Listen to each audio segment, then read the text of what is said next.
তো প্রথম যে হত্যাটি হয়েছে সেটা ছিল নারায়ণগঞ্জের সোনারগাঁও উপজেলায়। এটা একজন 2000 এই বছরেরই গত মাসের জুন মাসের 17 জুন নারায়ণগঞ্জের সোনারগাঁও উপজেলার একটি স্থানে একটা গলা কাটা লাশ পাওয়া যায়। সেই লাশটা পাওয়ার পরে এটা নিয়ে বিভিন্ন সোশ্যাল, প্রিন্ট, ইলেকট্রনিক সকল মিডিয়াতে ব্যাপকভাবে এটা আলোচিত হয় এবং এটা নিয়ে এলাকায়ও এই হত্যাকাণ্ডের রহস্য উদ্ঘাটন এবং তার বিরুদ্ধে তার আইনানুগ ব্যবস্থা গ্রহণ করার জন্য এলাকাবাসী এটা নিয়ে মানববন্ধন পর্যন্ত করে। এরপরে আমরা ঘটনাস্থল ভিজিট করি, পরিদর্শন করার পরে আমরা এটার রহস্য উদ্ঘাটন নিয়ে আমাদের গোয়েন্দা কার্যক্রম চলমান থাকে। আমরা কার্যক্রম শুরু করি এবং এইটা ছিল আমাদের 4 নম্বর আসামি এবং যে কিনা প্রধান আসামি। ঘটনাটি ঘটে 2025 সালের জুন মাসের 17 জুন। এই ঘটনাটা ঘটে মূলত একটা আধিপত্য বিস্তারকে কেন্দ্র করে। আমাদের যে ভিকটিম তার নাম হচ্ছে রতন। তিনি রূপগঞ্জ এলাকার একজন বাসিন্দা, বাট তিনি তার পরিবার নিয়ে ভাড়া থাকতেন সোনারগাঁতে।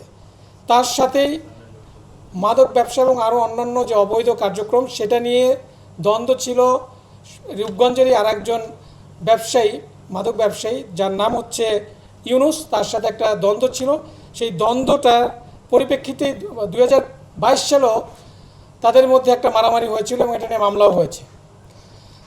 এই ঘটনাটা ঘটার আগেও 15 দিন আগে তাদের মধ্যে একটা দ্বন্দ্ব ছিল, এই ইউনুস এবং রতন। ভিকটিম হচ্ছে রতন, যাকে মারা হয়েছে। 15 দিন আগে তাদের মধ্যে একটা দ্বন্দ্ব হয়। সেই দ্বন্দ্বের সূত্র ধরেই এই ইউনুস রতনকে হত্যার পরিকল্পনা করে।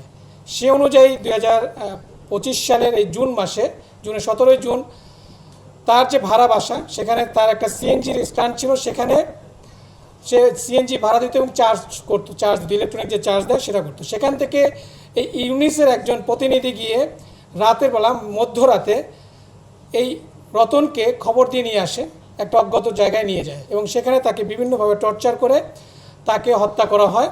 এবং এইটা এই ইউনুসের নির্দেশেই হয়েছে। পরবর্তীতে যে মামলা হয়েছে, 2 দিন পরে মামলা হয়েছে, সেই মামলার 1 নম্বর আসামি ছিল এই ইউনুস। এই ঘটনায় টোটাল মামলায় 11 জনের নামে মামলা হয়। তার মধ্যে আমরা ইতিপূর্বে আরও 3 জনকে অ্যারেস্ট করেছি এবং যারা আদালতে 164 দিয়েছে এবং এই হত্যাকাণ্ডে ইউনুসের সংশ্লিষ্টতার কথাও বলেছে। তো প্রাথমিক জিজ্ঞাসাবাদে আমরা যারা জানতে পেরেছি ইউনুস ওতপ্রোতভাবে এই ঘটনার সাথে জড়িত এবং মামলা হওয়ার পরে সে বিভিন্ন জায়গায় পালিয়েছিল এবং সর্বশেষ যে তথ্যটা আমাদের কাছে ছিল সেটা হচ্ছে তিনি পালানোর জন্য পার্শ্ববর্তী একটি দেশে পালানোর চেষ্টা করছিল এবং পরবর্তীতে গতকাল নীলফামারীতে চলে যায়। সেখান থেকে সে বর্ডার ক্রস করে অন্য দেশে যাওয়ার একটা চিন্তাভাবনা করে। আমরা আমাদের যে গোয়েন্দা কার্যক্রম তার ভিত্তিতে জানতে পারি যে সে দেশ থেকে একটা চিন্তাভাবনা করে। তখন আমরা তাকে আমাদের র্যাব 13 থেকে একটা টিম দিয়ে গতকাল তাকে অ্যারেস্ট করা হয় এবং পরবর্তীতে তাকে ঢাকায় নিয়ে আসা হয়। সো এই ছিল প্রথম হত্যাকাণ্ড। দ্বিতীয় যে হত্যাকাণ্ডটি, এটা ছিল আরও চাঞ্চল্যকর একটা বিষয়।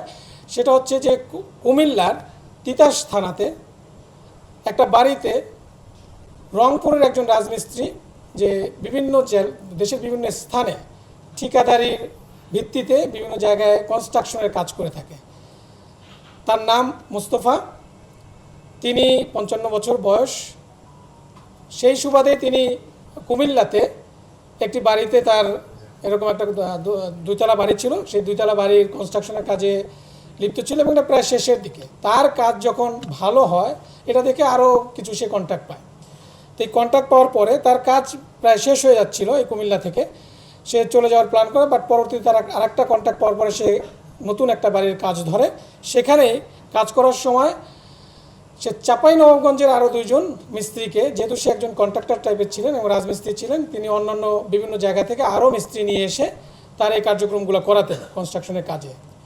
তো এখানে 2 জন ছিল, একজনের নাম আহমদুল্লাহ এবং আরেকজনের নাম মুস্তাকিম, যাদের বাড়ি চাঁপাইনবাবগঞ্জ, যারা এই ঘটনার 6 দিন আগে তাদেরকে চাঁপাইনবাবগঞ্জ থেকে তার কনস্ট্রাকশনের কাজের জন্য নিয়ে আসা হয়। তো পরবর্তীতে ঘটনা ঘটে 29 জুন দিবাগত রাতে। এই দিন এই যে মোস্তফা তার সাথে তার যে মিস্ত্রি ছিল 2 জন সহযোগী, তাদের সাথে একটা দেনা পাওনা নিয়ে যে মজুরি ছিল সেটা নিয়ে তাদের মধ্যে একটা বাকবিতণ্ডা হয় বাকবিতণ্ডার এক পর্যায়ে এই মোস্তাকিম এবং আহমদুল্লাহ তাকে মারধর করে, ঘুষি দেয়, বিভিন্ন করে, অত্যাচার করে, টর্চার করে। একটা পর্যায়ে তাকে, তার সাথে থাকা প্রাথমিক জিজ্ঞাসাবাদে এটা যেটা জানতে পেরেছি আমরা, ছোট একটা লোহার টুকরা দিয়ে তার চোখে আঘাত করে এবং সেখানে ব্লিডিং হয়। এরপরে তাকে তার গামছা দিয়ে মুখ হাত পা বেঁধে ফেলে এবং কস্টিপ দিয়ে পেঁচিয়ে, তার একটা ছবি আছে খুবই বিভৎস, তাকে একেবারে তার নাক মুখ পুরোটা বন্ধ করে তাকে ফেলে যায় এবং সে যখন নিস্তেজ হয়ে যায় তাকে তারা সেখানে রেখে তারা পালিয়ে যায়। তো এটা ছিল কোনো এর রহস্য উদ্ঘাটন করার কোনো ক্লু আমরা পাইনি ইনিশিয়ালি। এটা মামলাটাও হয় একদিন পরে, তার ভিকটিমের পরিবার এসে এটা মামলাটা করে। বাট এরা যখন পালিয়ে যায় এরপর থেকে আমাদের সন্দেহ হয় এবং আমরা তাদেরকে আমাদের নজরদারিতে রাখি। তারা তাদের সকল ডিভাইস বন্ধ করে ফেলে।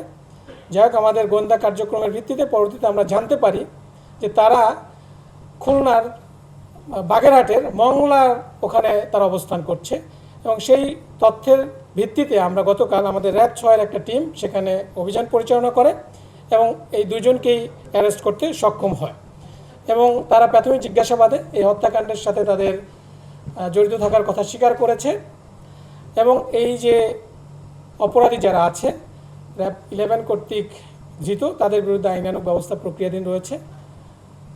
যদি এই ছিল ঘটনা, এই দুইটার হত্যা মামলার রহস্য উদ্ঘাটনের বিষয়।